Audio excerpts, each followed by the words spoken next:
Washington میں مسافر طیارے کے حادثے کے بارے میں تحقیقات جاری ہیں۔ You S National Transportation Safety board کے ترجمان نے کہا ہے کہ بلیک باکس ابھی تک برآمد نہیں ہوئے ہیں، جو فلائٹ کے آخری لمحات کے بارے میں اہم ڈیٹا فراہم کریں گے۔ بلیک ہاک ہیلی کاپٹر میں بھی ڈیٹا ریکارڈرز ہیں جو ابھی تک نہیں ملے ہیں۔ ان کے ملنے کے بعد ان کی ریڈنگ کی جائے گی۔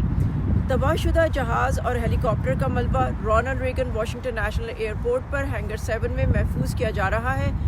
You S National Transportation Safety Board, plane بنانے والی کمپنی Bombardier, U S Federal Aviation Administration, American Airlines اور دیگر فریقوں کے ساتھ تحقیقات کو آرگنائز کرنے کے لیے ایک میٹنگ کرے گا۔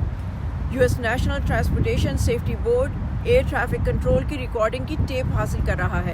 تحقیقات کے حصے کے طور پر کنٹرولرز اور دیگر افراد کے انٹرویوز کیے جائیں گے اور طیارے اور آرمی ہیلی کاپٹر کی تربیت کے طریقہ کار کی جانچ کی جائے گی۔ تحقیقات کی ابتدائی رپورٹ 30 دنوں میں جاری کی جائے گی اور حتمی رپورٹ 18 سے 12 ماہ کے اندر متوقع ہے۔